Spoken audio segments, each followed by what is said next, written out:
खुलुमबाय गिबियावनो बयनिसिमबो गाहाम हामलायनायखौ जासिहरबाय दिनैनि प्राइम 24 हेडलाइन स्टोरियाव धेमाजि जिल्ला सानजारि नोगोरनिफ्राय रादाबखौ फरायदों आं रैरुप नार्जारिया।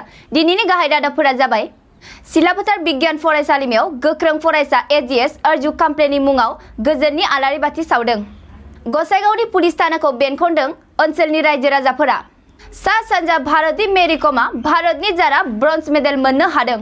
भारत क्रिकेट टीमनि दैदेनगिरि विराट कोहलीआ आरोबाव फिन डाबल सेन्चुरि खालामनो हादों। भारतनि गाहाय मन्त्रि नरेन्द्र मोदीनि मामालापुराम लैथोमानि रुगुं फोसाबनायनि नुथाय। आसामनि गुवाहाटीआव चीन हादोरनि हादोरगिरि आरो फिरफिला सावनायनि नुथाय। 2019 मायथाइनि गोजोन आयदानि नबेल बान्थाखौ फोसावनाय जाबाय। दानिया फैदो आबुं रादाबाव। मैया 10 अक्ट'बर खालारखालि मोनाबिलिनि समाव सिलाफोथार बिगियान फरायसालियाव गोख्रों फरायसा गरखा फरायसा आफादनि लोगो आफादगिरि अर्जु कामप्लेनि मुङाव आनान गसाइनिसिम गोजोनखौ हास्थायना आलारि बाथि ममबाथि सावना आरज गाबनाय जादों। गाहायै बिथाङा माखासे जाब्रबथाय जानाय जाथायनि थाखाय अबथिरा जिउ गोमादों। सुलु मोननाय बायदिब्ला बिथाङा बाइकजों जाथाय जानायथिंजाय थांनाय जादोंमोन। बे समावनो गंसे ट्रेभेलार गारिजों हरखाब सौदावलायना जायगायावनो अबथिरा जिउ गोमायो। दा बिथांनि गोजोननि आलारि बाथि सावनायाव मानगोनां प्रिन्सिपाल सारजों लोगोसे गासैबो फरायसाफोरा बाहागो लादों।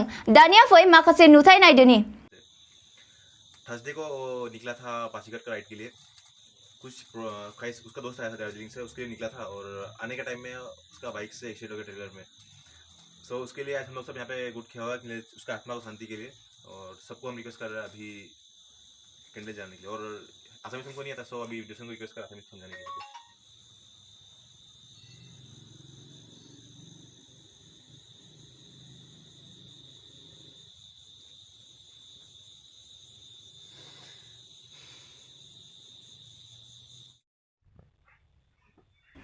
जिसे अक्ट'बर खालि क'क्राझार जिल्ला गसाइगावनि सिङाव थानाय साबकाता पुलिस थानायाव गुबुन गुबुन गामिनिफ्राय हिनजावसाफोर फैनानै गेहेराव खालामदों साबकाता पुलिस थानाखौ।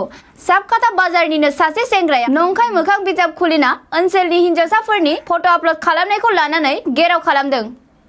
दायो सेंग्रा आरो लोगोसे बिनि मबाइलखौ पुलिसआ हमना दोनदों। बे दावरावखौ लानानै साबकाता बाजाराव मोनसे गोजोन थासारि खालामनोबो सावरायनाय जादों। बेजों लोगोसे दा सानै मुस्लिम सेंग्राफोरखौ हमनानै जेराव खालामगासिनो दं। मोनथिनाय बायदिब्ला गसाइगाव थानानि असि भुबनिधर शर्मा आरो साबकाता थानानि असि मजिउर रेहमान बिथांमोनजों साबकाता बाजाराव रायजोफोरजों सावरायनाय जादों होननानै खौरांगिरिनि सिगाङाव मिन्थिहोदों। সিস্টেমে ভুল হয়েছে, কারণ আমি বলছি কাউকে কাউকে বলছি আমি। যাই হোক, আমরা এখন সচেতন সমাজ, আমরা কোনো দুষ্কৃতিকারীকে আমাদের সমাজে স্থান দিতে লাগে না, এটাই আমার মেইন এজেন্ডা, এটাই আমাদের মূল উদ্দেশ্য হইতে লাগে। তো সেই উদ্দেশ্য নিয়ে আজকে আমরা সবাই জানি যে যে ঘটনাটা করছিল ওর লগে লিঙ্ক যাও সময় নাই। আজি আপুনি চাব গোটেই এলেকা যদি ঘূৰিয়ে দেখিব ল'ৰাবিলাক চাই আছে কি ইউটিউবৰ গোটেই ফটোবিলাক দেখিব পায়। যিমানটো অপৰাধ কৰিবলৈ কাহিনীবিলাক তাৰ পৰাই তেওঁলোকে আয়ত্ব কৰে। কিন্তু ইউটিউবত যে ভাল বস্তু আছে সেইটো বস্তু কোনোৱে কিন্তু উপলব্ধি নকৰে।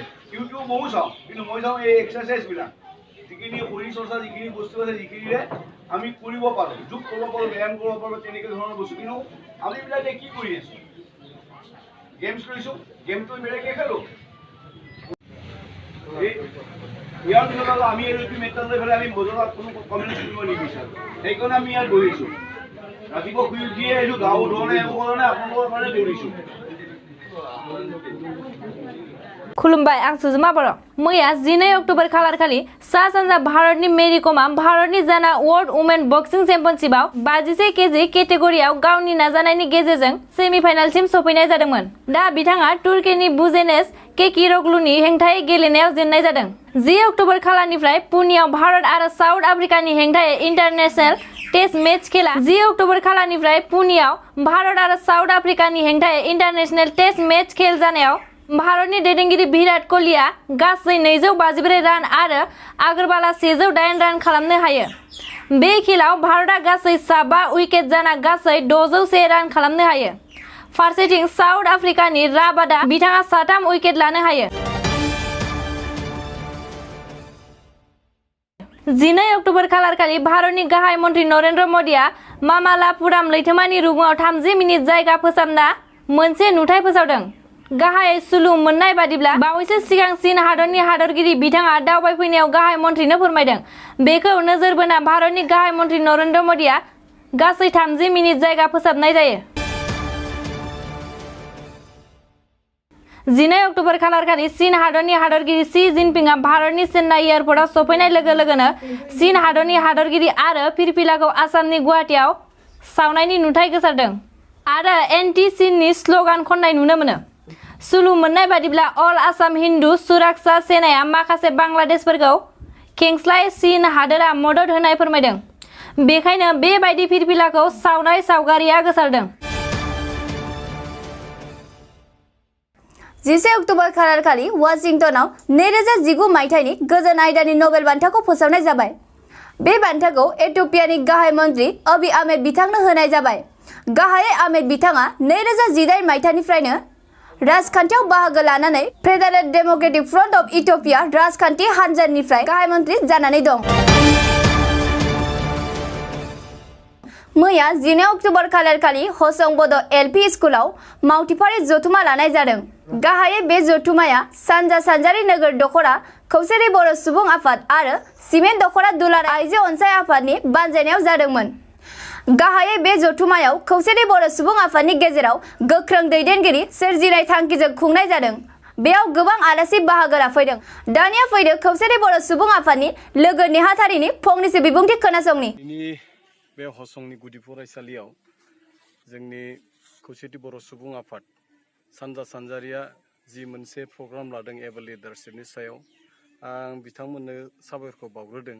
बेजों मोनसे खोथा दख'रानो बिथांमोननो आं साबायखर बावबाय आरो आइजो अनसायाबो आफादाबो बेवहाय बाहागो लाफादों। बेनि थाखायनो गोजोननायखौ जादों। दा बेवहाय बुंनो सानदों जोंहा बर' हिसाबै गोबां आफादफोर दं। बे आफादफोरखौ जों ओरैनो दाना लानायनि खोथा गैया।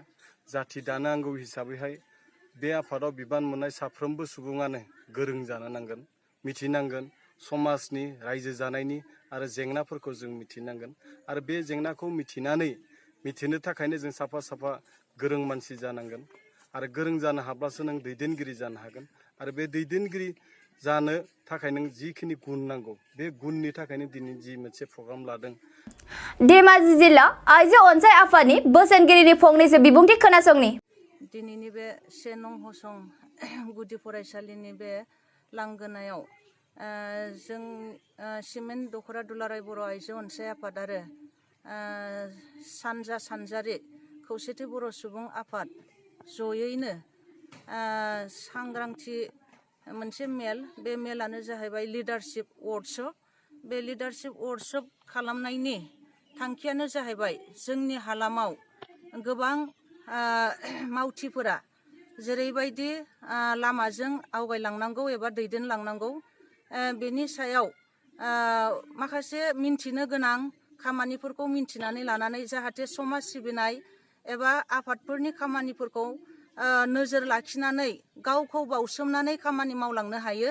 बेनि सायावनो जोङो सावरायलायनो होननानै दिनैनि बे मेलखौ लिंथुमनाय जादों आरो आंबो सिमेन्ट दख'रा दुलाराय बर' आइजो अनसाय आफादजों लिंनानै लाबोजानाय सासे बुंथिगिरि हिसाबै आंखौ लिंनानै लाबोनायलाय आंबो बे मेलाव दिनैनि रादाबखौ एसेयावनो फोजोबनाय जाबाय। गोजोन्थों।